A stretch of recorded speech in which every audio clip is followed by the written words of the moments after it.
The scream tore through the night like a blade. It wasn't the cry of a woman startled, nor the sound of joy at a wedding. It was raw, guttural, soaked in terror. For a moment the entire village froze. Drums stopped beating. The laughter of wedding guests evaporated. Even the wind seemed to halt. Then silence. The bride was gone. One heartbeat ago, she had been standing at the center of the courtyard, her beaded veil glistening beneath the oil lamps. A woman of grace, her eyes shining with the promise of a new life. And in the blink of an eye she vanished, leaving behind only the faint rustle of her silk wrapper and the echo of that scream. Whispers spread like wildfire. Some said she had run away with a secret lover. Others swore they saw shadows stretching across the compound, swallowing her whole. But the truth, as the elders would later tell, was far darker. This was no ordinary disappearance. It was the beginning of a tale that would haunt the land for generations. A story of love turned rotten. Of promises broken under the weight of greed.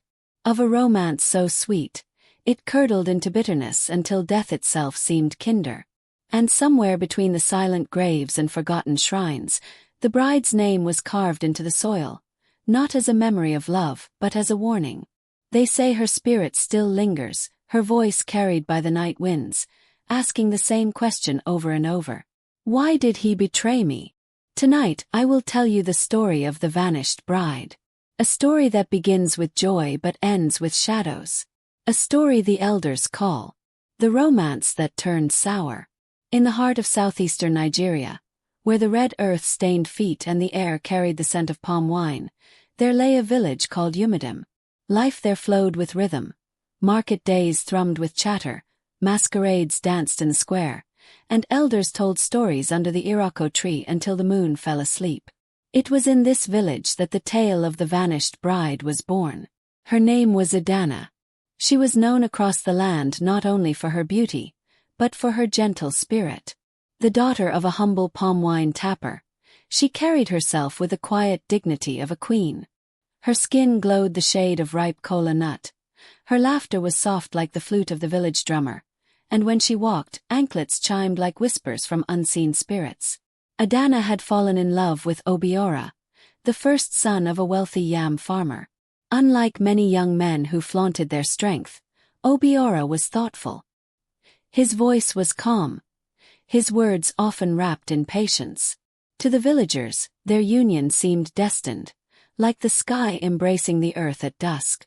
Their love began at the stream, as most stories did. She was fetching water in a clay pot. He was washing the dust from his legs after a long day in the farm. One glance, one smile, and suddenly the rhythm of their hearts was tied together. The village buzzed when news of their betrothal spread. Women whispered that Adanna's children would be blessed with her beauty and his strength. Men nodded approvingly at the alliance. It was a marriage that bound two families, lifting her humble household into honor. The weeks leading to the wedding were filled with preparation. Courtyards smelled of roasting goat meat, raffia mats were rolled out, and drummers tuned their instruments. The young maidens rehearsed their songs, and the old women plaited Adanna's hair into intricate patterns that spoke of fertility and blessing. But beneath the laughter and celebration, there were murmurs, low, uneasy, quickly hushed. Some said Obiora had once loved another, a maiden named Nkemdalai, whose eyes were as sharp as a hawk's and whose pride burned hotter than firewood flames. Their romance had ended abruptly, with whispers of betrayal and curses muttered in the dark. No one spoke of it loudly, for fear of inviting her shadow into the festivities. Others muttered about Adanna's dreams. Twice she had woken in the dead of night, trembling, saying she had seen herself dressed in bridal beads but standing in a forest, not the village square. Each time she told herself it was nothing, a trick of nerves. Yet the fear lingered in her eyes like smoke refusing to clear. Still, the day of the wedding arrived. The village square was alive with color. Palm fronds decorated the pathways, oil lamps flickered, and the drummers beat rhythms that made even the elders sway. Adanna walked into the courtyard with her maidens, her wrapper the color of sunrise, her coral beads heavy on her neck. She moved with grace, though her eyes searched the shadows as if expecting something to leap out. Obiora awaited her, his white attire gleaming, his chest broad with pride. For a moment, when their eyes met, the air seemed to settle.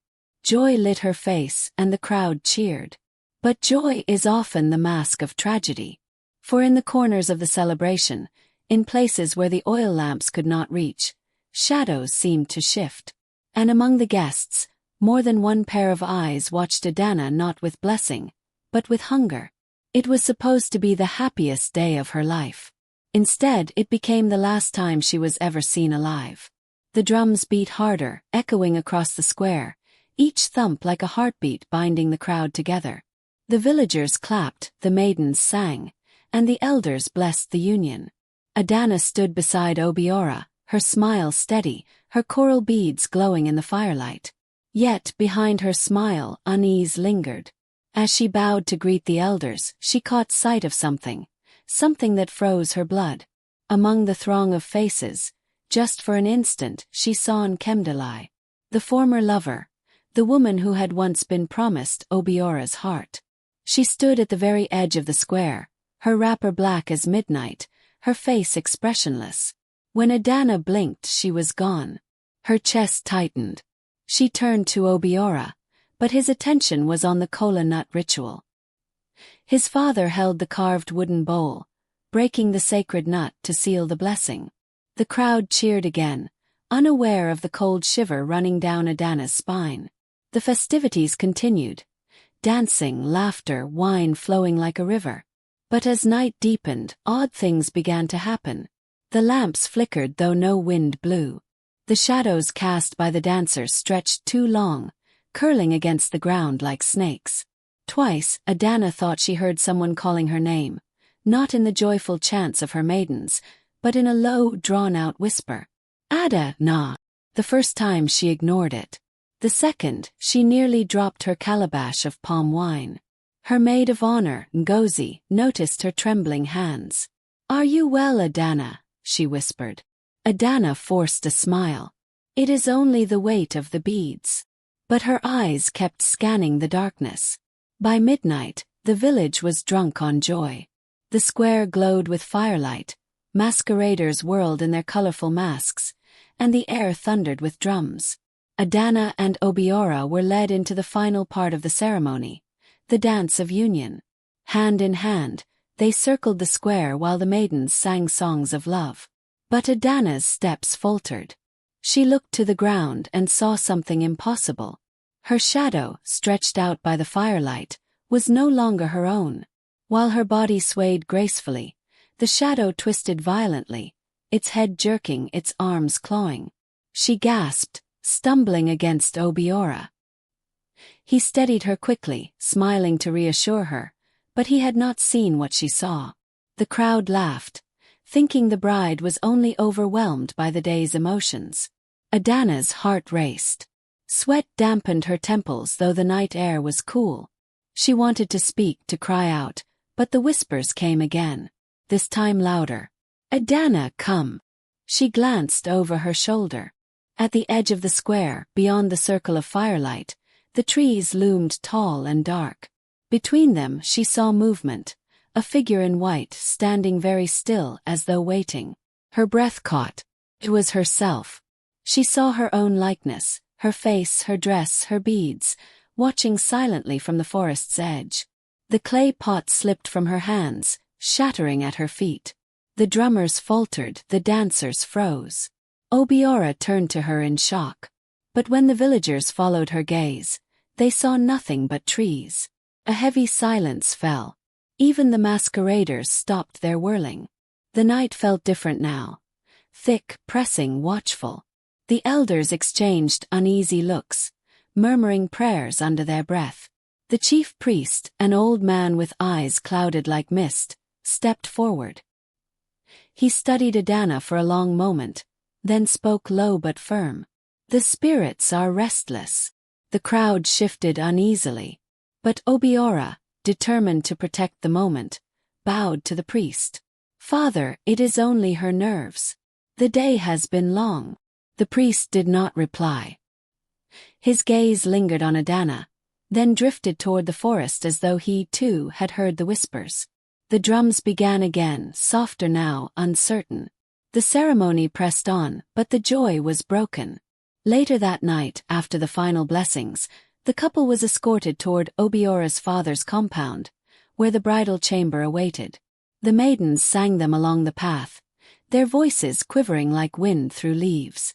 But as they neared the compound, the lamps began to die one by one. First the maidens' torches sputtered, then the lanterns hung on the trees. Darkness crept in, swallowing the path until only the moon guided them. The singing faltered.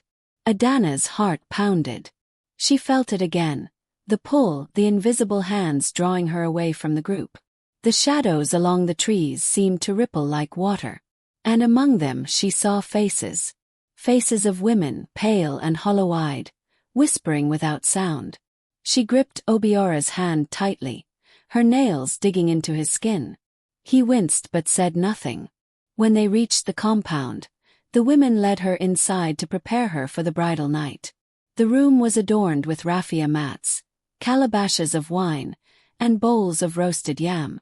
Candles flickered gently, but even here the shadows seemed to move. Ngozi brushed her hair, humming to calm her. "You must smile, Adanna. Tonight begins your new life." But Adanna's lips would not move. She felt watched, not by the maidens, not by the family, but by something older, something unseen. She remembered her dreams, the forest, the whispers, the feeling of being pulled. She remembered Nkemdalai's eyes, burning like coals at the edge of the square.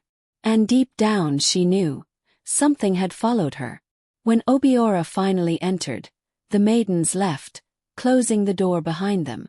The room was quiet except for the crackling of the small oil lamp. Obiora reached for her hand, smiling softly. But her shadow on the wall did not move. It sat still, rigid, its head slowly turning to face her even as her body looked down. Adanna gasped, stumbling back. Obiora's face twisted in confusion. Then the whisper filled the room, louder than ever, no longer distant but close, crawling across the walls like smoke. "Adanna, the vow is not yours, it is mine." The lamp burst, plunging the room into darkness. The chamber plunged into suffocating blackness. Obiora fumbled for the lamp, his hands shaking, his breath ragged. But no matter how he struck the flint, no light came.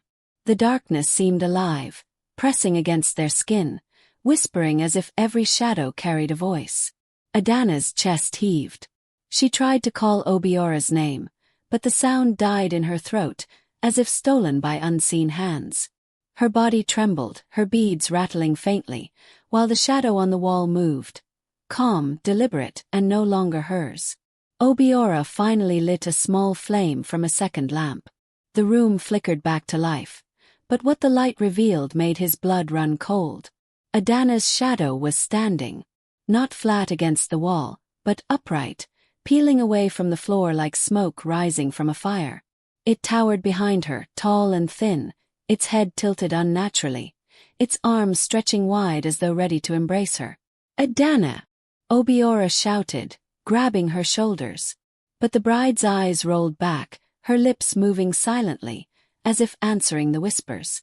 The shadow bent low, its face hovering just above hers. And then, clear, sharp, and unmistakable, it spoke in a voice that made the air tremble. "She was mine before she was yours." Obiora stumbled back, the lamp nearly falling from his hand. "Who speaks? What trick is this?" The laughter that followed was like rusted iron scraping across stone, mocking, merciless, ancient. The shadow spread across the walls, consuming the mats, the bowls, the decorations, until the chamber was filled with a living darkness. Within it, faces flickered, women's faces, pale and anguished, their mouths open in eternal screams. Adanna convulsed. Her hands clawed at her beads until they snapped, scattering red coral across the floor like drops of blood. The voices rose louder, hundreds speaking at once, but one voice cut through them all. "Nkemdalai." Obiora's heart seized. That name, unspoken, uninvited, slashed through him like a blade. The former lover. The woman scorned. Could this be her vengeance? He shouted over the roar of voices. "What do you want?" The answer came like thunder. Her place was promised. Her love betrayed. The bride is the debt, and tonight, it will be paid. Before Obiora could move, Adanna's body lifted from the ground, suspended by nothing. Her white wrapper fluttered as though caught in a violent wind, though the air was still. Her eyes opened, glowing, hollow, no longer hers. She looked at him once, as if begging silently for help. Then her voice, layered with another, tore through the chamber. "Do not follow. Do not look. For what is taken, is never returned." With a violent crack, the windows burst open. The lamp shattered. Shadows swirled like a storm, wrapping around Adanna's body until she vanished completely into the dark. The room fell silent. Obiora dropped to his knees, screaming her name, clawing at the empty air where she had stood. The villagers outside, startled by the crashing windows, rushed in with torches. But when the flames lit the chamber, they found only Obiora, alone, trembling, clutching broken beads to his chest. Adanna was gone. Not a trace of her remained. The whispers, however, did not vanish. As the villagers stood in shock, the torches flickered and the walls quivered. From every corner came the faint, mocking echo of laughter. It rolled through the compound, through the village, into the forest, until even the drums in the square fell silent. The wedding feast ended in screams. By dawn, the story had spread. The bride who danced but never laid in her chamber, the maiden claimed by shadows. Elders gathered at the shrine, making sacrifices, begging the spirits for answers. But no offering silenced the whispers. That night, the people swore they heard Adanna's voice, soft, broken, calling from the forest. "Obiora, help me." The young groom sat by the ashes of the bridal fire. His eyes hollow, his body shaking. He would not eat, would not speak. When asked what had happened, he whispered only once. "She looked at me, and then she was gone." The villagers shuddered. Mothers clutched their daughters, warning them never to envy love too deeply, never to mock the warnings of the spirits. For if shadows could speak, they could also claim, and once taken, none ever returned. And so, Adanna's wedding became her funeral. Though no grave was dug, no body was laid to rest. The village of Umadim carried the scar of that night for generations. Some swore that at every New Yam festival, when the drums reached their peak, they saw a figure in white at the edge of the forest, watching, waiting, her eyes hollow, her beads scattered at her feet. And when the moon was brightest, the shadows of the young maidens twisted unnaturally, as if warning them, the debt is never paid in full. The days that followed Adanna's disappearance were unlike any the village of Umadim had ever known.